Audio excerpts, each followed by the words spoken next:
Yesterday, I talked about the importance of identifying the blocks to value across the patient journey that is experienced when it comes to the ideal patients that you seek to attract.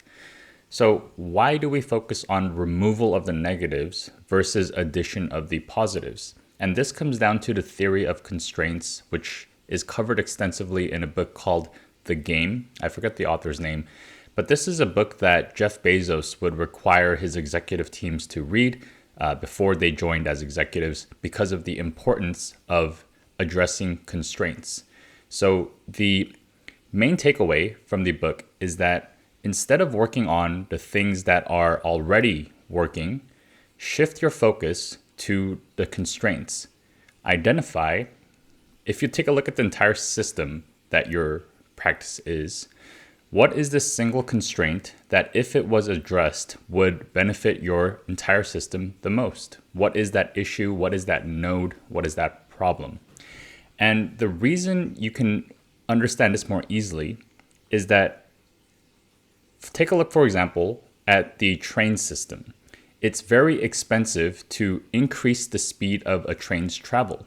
So if we wanted to increase the train experience, what we wouldn't do is focus on making the train go faster. That is the main positive. That is the function that a train has for someone, which is enabling them to travel from one destination to another faster than if they went on foot. But if we keep addressing that one problem, what happens is we ultimately face diminishing returns. The costs of engineering, the costs of research and developing a train that moves faster for those marginal gains is going to be exponentially high because of diminishing returns. So the theory of constraints basically says, look at the entire system. Why do people travel on trains? Not just for the function of it. What other things are part of that experience? And remove the constraints, starting with the ones that are the most important. So the approach that we would take is to first identify who your ideal patient is. Who is that person who is the perfect fit for your office? Identify them and think of what are the potential blocks to value that are currently they're engaging with when it comes to your practice. And we can do this by laying out the patient experience journey into 5 stages of finding a practice, of the first visit, of the actual treatment, of returning care, and departure.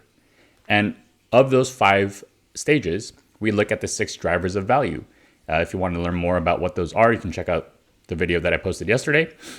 But after looking at that spectrum, then we can see where the major blocks to value are, and we can start to address those. So why start with the ideal patient? Why not just look across the entire patient base? Well, it's because the ideal patient that you have are typically going to run into different blocks of value than a generic person. The person that you seek to attract are going to have different beliefs and different wants. And so we care about creating a system, a practice that is better suited to attract those people versus a practice that is better suited to attract just random people. So we have to start by identifying which drivers of value are most important to the ideal patient. What are they experiencing? Where are the blocks to value? And we can start addressing those. So it's not about leaning into the positives as much as it was before. In the past, when you first started, of course, you need to deliver the function. You need to have the dentistry, the clinical capacity, and the team who is willing to provide care. But at a certain point, you'll hit diminishing returns. The effort that goes into raising the standard of clinical care the costs will be very high, but the actual value delivered to the patient, the ideal patient, is going to be relatively small. So we have to look at the constraints. Where are the current blocks to value? How can we remove those values, which is a topic for a different video, but we would have another 6 paths to identifying how we can best innovate on those blocks to value.